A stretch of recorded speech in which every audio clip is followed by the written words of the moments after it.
Welcome to this new video.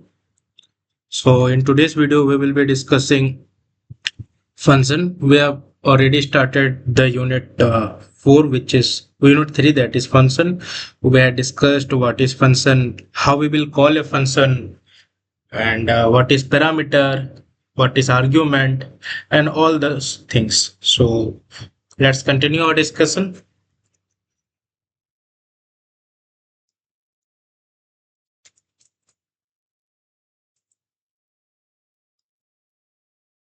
So in the last class, I had already taught you all these things: type conversion, math function.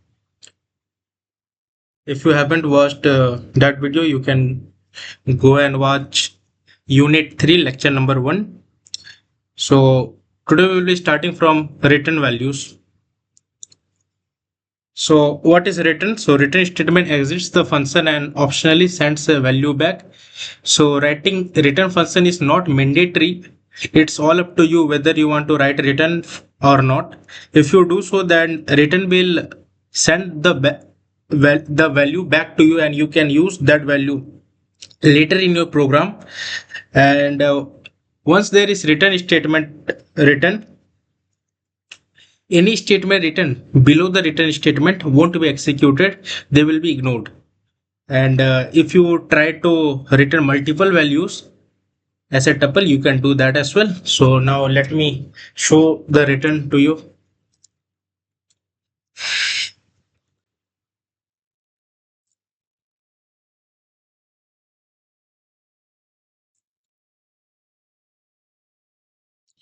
So how will we be defining the function? By the def keyword, then function name, let's say sum.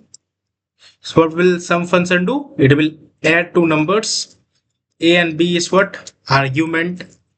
What is it doing? It will be returning A plus B.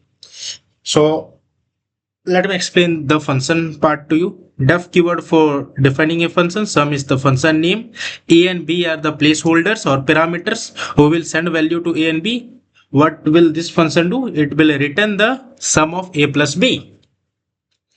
So let me show you this.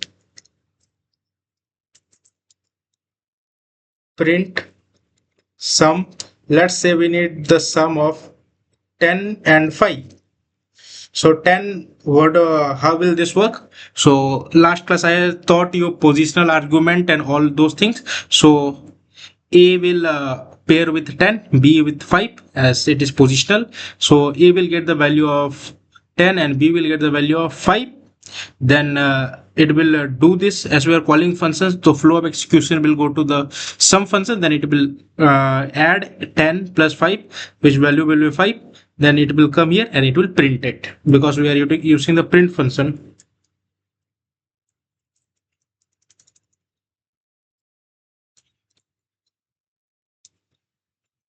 We are getting 15. So now what we will do, we will remove this from here, and instead we will simply write print A plus B. So I had taught you earlier that writing return keyword is completely optional. It's all up to you. Do you want to write or no? It's all up to the program's need. If you need that very value later in your program, then you must use return. So right now I am not writing any return, and this will also give 15. And yes, you are getting 15. Now remember the third thing I had said, once you write return, after that whatever you write, it won't be executed. For example, let me write print today is Tuesday. So do you think this will be printed? It should not. Let's see. It's not getting printed. Nothing is getting printed, to be honest. Why? So because we need to write the print function here. Now we will be getting 15 and see. Now let's say instead of here, we will be writing print today is Monday over here itself. What do you say? Will now today is Monday, today is Tuesday will be printed? Yes, today is Tuesday itself. So do you think so? What had I said? After def after the calling of function, it will again go here and it will check what we need to print. So let's see. Today is Tuesday and 15, both is getting printed. So anything that is written after the return statement, it will be completely ignored by the interpreter and you would get the value or anything. But if you write it above, you will be getting. I hope you are clear with this written. So a few examples is given over here. Written example where def is keyword and the function name is square. So it is returning square x multiplied by x, and we are getting the output. Let me show you the same.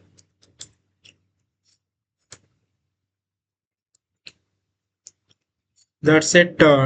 So here user has created a function named square, which is returning x time x. So x is multiplied by x, and the result is another variable that user is taking.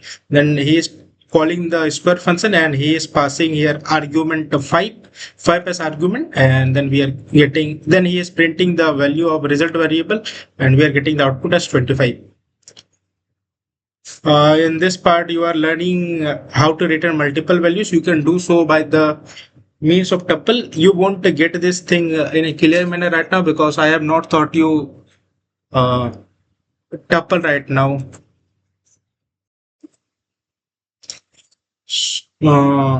So let's we will do this part later whenever we will be learning tuple, or whenever you will learn tuple you can do this part. So now we are learning about none value. So when is none returned? So when we do not have anything to return, then none is being returned. This is just an example I had taught you earlier itself. So now comes scope and variable visibility. So let me give you an example for this. You study in any college. Let's say you are studying in Delhi University. So I say in Delhi University you are studying in Hansraj College, and I say that Ramesh is. So you are studying in Delhi University in Hansraj College, and I say that Ramesh has scored 9 CGPA. So in Hansraj College there may be 10 Ramesh. So I'm not specifying which Ramesh.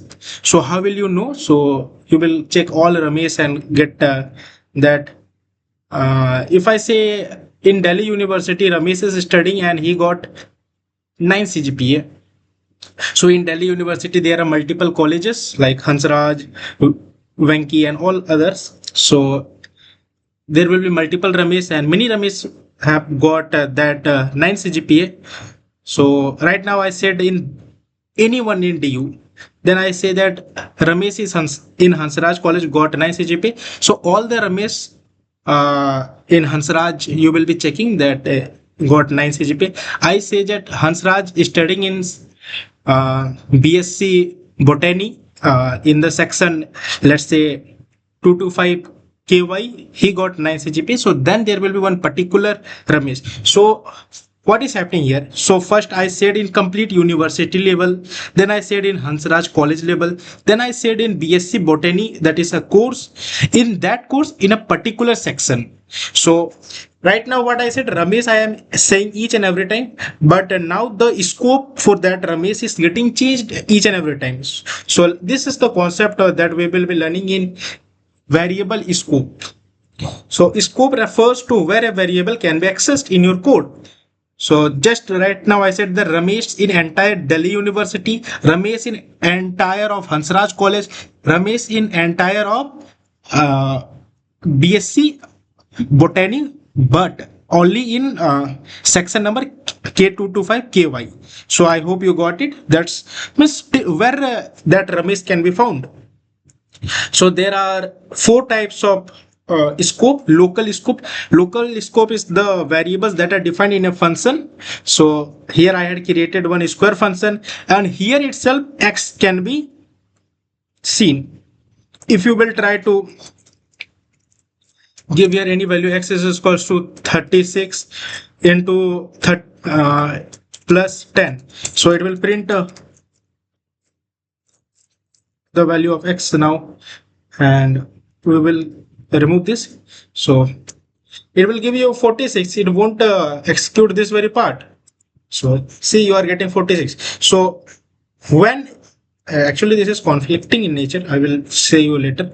So here x is defined inside a function, so it is local scope variable and it can be accessed within that function only. If you will write the same value x, for example I had written here, so this will be treated as global because it is not inside any function. What is global? Anything that is not inside a function or class that can be treated as global.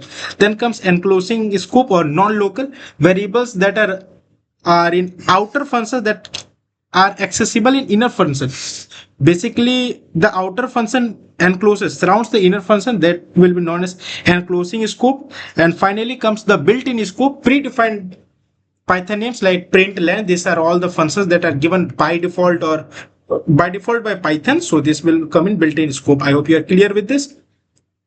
So here's an example. Global variable, what I said, which is defined outer, means which is not defined in any function, that will become global. So you can see it. Let me copy this piece of code and then show you.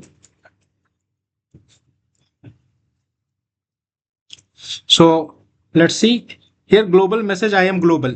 Is it defined in a function? No. Then what it is? It is a global variable. Then we are defining a function named my function, and inside that I am declaring another variable named local underscore message. Is this variable defined inside a function? Yes. Then it is a local variable. Print global message. So what is global? So global variable can be accessed inside a local variable in a very perfect manner, but you cannot do the same for local. If I will say that something is in your village and you would try to find it in New Delhi, then it won't be found. Basically, what is in local must be found only in local. You can't get that same thing in global. So that is the concept here. And how will you name so global and all these things? I will teach you. Basically, I will teach you how you will use the global variable, or how will you update the value in global variable in local function.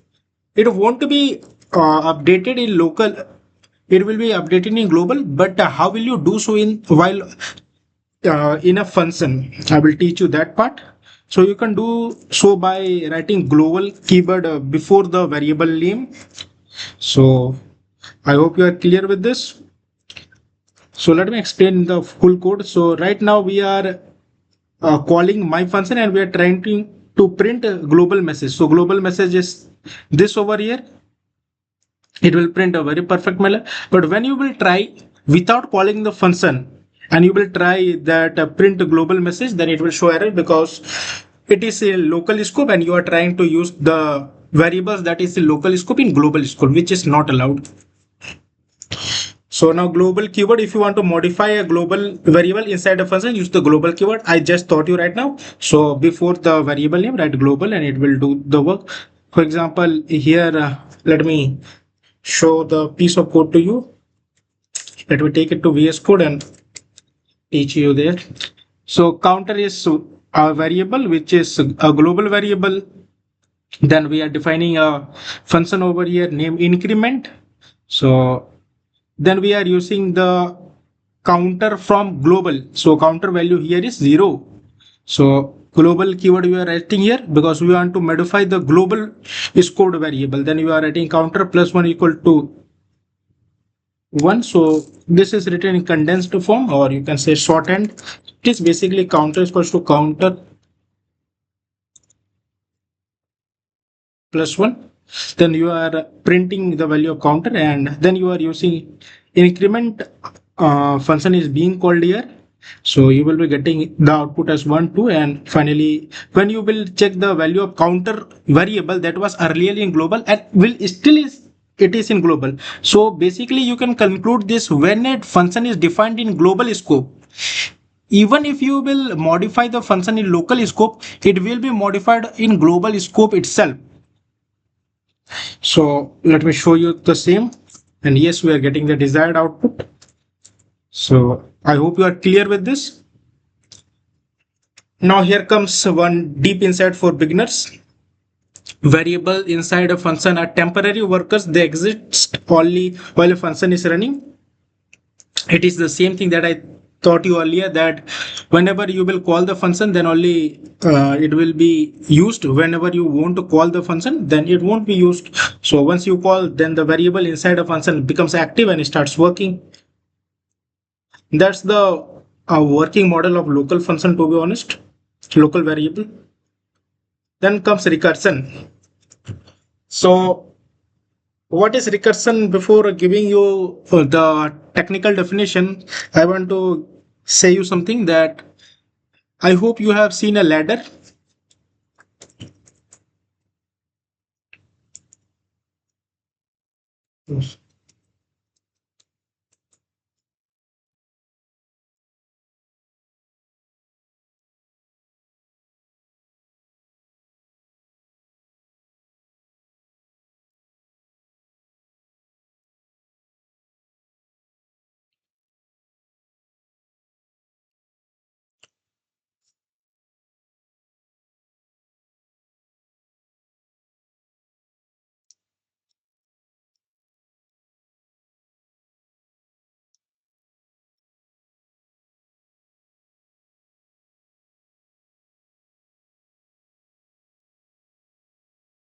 So let's say it is a ladder and you want to climb here.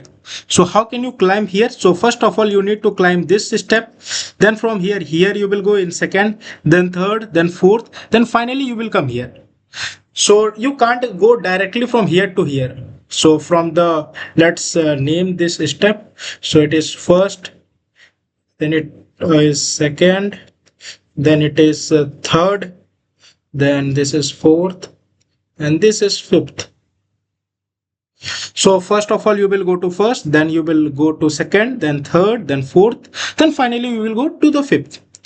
So did you understand? You are going one step every time. So the same thing is followed by recursion. So recursion is a technique where function calls itself to solve a problem by breaking it into simpler problems.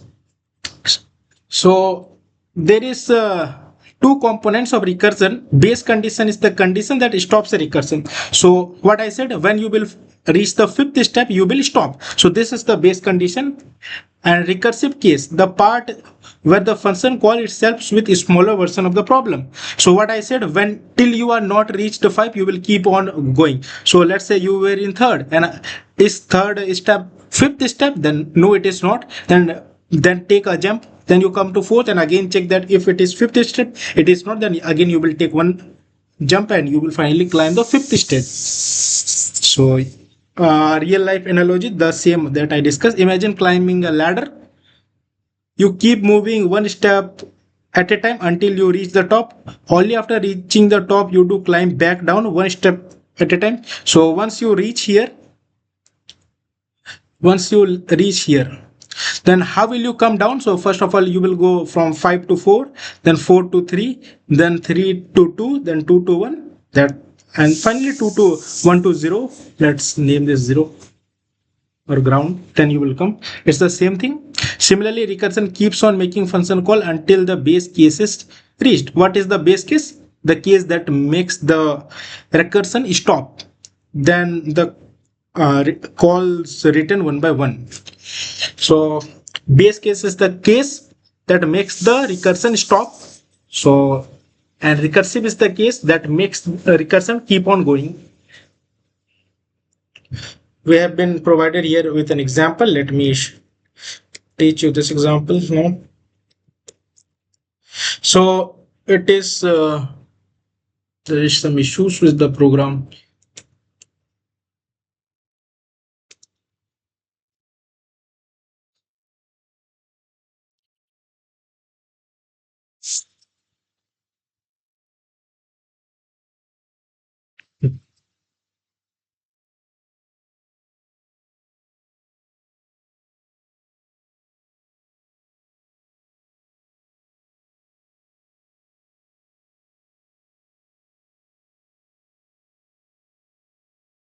So before example explaining this example, I want to state a mathematical concept here itself. So concept is, let me teach you here.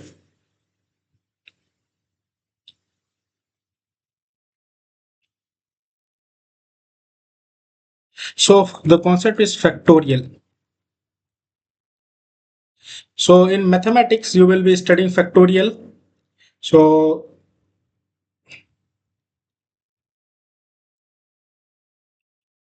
what is factorial? So factorial of any number, let's say n factorial. So instead of n, we will take real numbers and show you that. So it is the product till you will reach 1. So for example, n, then we will do n minus 1, then n minus 2, and then n minus 3, and likewise you will continue till you will encounter 1. And I want to also teach one thing. So the factorial is 0 factorial is 1, and the factorial of 1 factorial is also 1. So let me put some real numbers now. Let's say 4 factorial. So what is 4 factorial? So I said n, that is the 4. Then we will subtract 1 from 4. Then 4 minus 1 is 3. Then 3 into 3 minus 2, 4 minus 2. You can also do 4 minus 2 or 3 minus 1. It's the same thing. Then let's say 2 and finally 1.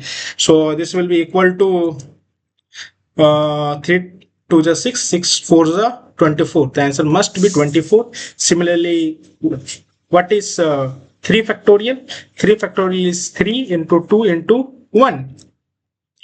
So 4 factorial can also be written as, if you will look it in a proper manner, so it is 4 into, this part is same as 3 factorial. So you can also write 4 factorial as 3 into 4, 4 into 3 factorial. That is the same thing. Similarly, for 5 factorial can be written as 5 into 4 factorial. And it keeps on going. This is the property of factorial. I hope you are clear with this now. So now let's come to the question. So first of all, we are defining a function named calculate factorial. This is our function name, and we are passing a parameter here n. So now let's see what's the second statement. Second statement is a condition check. So it is saying if n is equal to 1, so this n, when it will be equal to 1, or n equal to 0, so or operator. So if any of them is true, then what it will return? It will return 1. Else, if it is not true, then it will return n into calculate factorial of n minus 1. So it will return the value of n. So for example, we put here 5. Then it will again calculate for 5 minus 1, 4. Then 4 again it will check if it is equal to. If not, then it will print here 5 into 4. Then 4 it will again subtract one thing, that one number. Then it will become 3, and it will keep on going. And then finally it will encounter 1. And then it encounters 1, and here you can check the base condition, that is if n equal to 1, return 1. So 1 will be returned, and finally you will get the desired output. And this condition is the recursive condition, that is return, that is calculate this part. It is the recursive, and this is the base condition. Hope you are clear with this. Let me show you this. So given here 5, let's me do with 4. The answer must be 24 by the same principle, and yes it is. So you are clear with this part. Recursion is not loop. Each recursive call creates a new separate copy of the function in the memory. I already taught you this. So we are given here difference between recursion and iteration, that is loops. So the first difference is in the structure. So recursion, the function calls itself. As I said here, it will call again the same function is being called. It is again calling the calculate underscore factorial function. But loop does not do the same. It will check the condition and it will perform till it's true. For for loop, the number of given iteration is provided, and for while loop, we know the condition till which it is true. The memory that will recursion use is more than that of iteration. Speed of recursion is slower with respect to loops. So readability, recursion is cleaner for small sum problems, although it differs on the basis of the case, and all these things are given here. So we have been given another example of n factorial, that is the same thing that I discussed to you right now. So this was the recursive part, else do this, and this was the base condition. So here I had written 0 also, so factorial of 0 is also 1, so both of them will be true. So now comes the lambda function. We are now discussing the part 5, advanced function concept. So lambda function is let's say anonymous. So many people would like to use internet, be on social media without revealing their real identity. So it is also some kind of same thing. You will use a function, you will create a function, but you won't name that function anything, so that others won't get the idea. So this is nameless function. So lambda function are a small anonymous function that can be defined in one line. So there is some restriction to this. It can't be much long because you are allowed to write in one line, or it depends. So you can't do much work here. So the syntax, so regular function is like def, the keyword for creating a function. Square is our function name. The parameter it is taking x, then it is returning x time x. The same can be done using the lambda function, and here we are writing square lambda, that is our function name. Then we are writing the keyword lambda x. So lambda x, basically lambda is the keyword, and here x denotes what variable you are using that very lambda function. And after the after the colon, here we are writing here what operation it performs. So let me show you this. So here you can see in the first function, that is a regular function, you are doing writing here square, and then it is returning x times x. But in the second part, you can see it is lambda, you are writing over lambda keyword, then writing the variable name which is being implemented and what it does. So as you are already aware about regular function, let me show how lambda function works. So print, we will call the function square, let's say past 5. So it must return 25. Let's see what's the answer. It is 25. So you are clear with this now? Multiple uses are given. So this lambda function is doing sum of two numbers a and b. So let me run this as well and explain you this.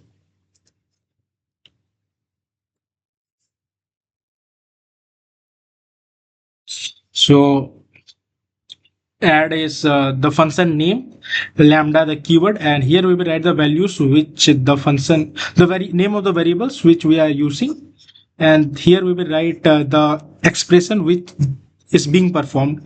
Then we are writing print to print the value. Then we are calling the function add by the function name, and we are passing here real arguments or arguments, that is 10 and 20. The answer must be 30. Let me check the same. We are getting 30. Now, how can you use lambda without storing, and all this other examples are given here. So in the part 6, we will learn about common mistakes and best practices.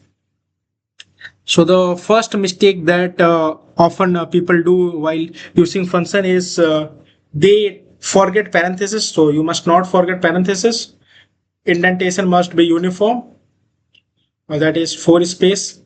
Do not forget colon. Forgetting colon here will create issues. So let me write here a general function. In a general function, greeting.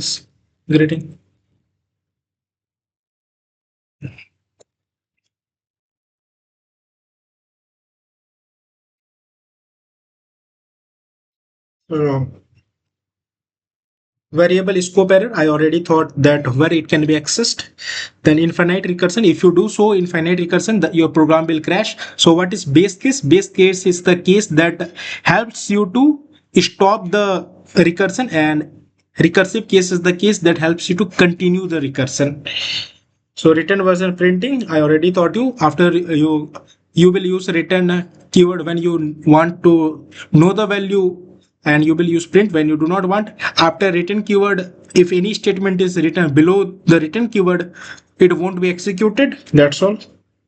So best practices, use descriptive function names, just like variable. Right here some function what it does, so that anyone who is using the function, they will get an idea.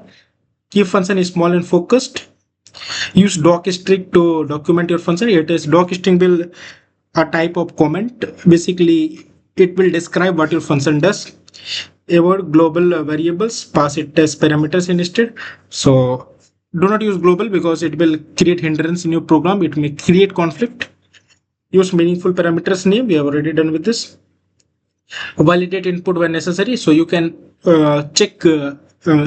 You can create some checkposts in your function so that it always works. And do not use recursion for simple loops. Where things can be solved by loops, use loops, and where it cannot be, then use recursion.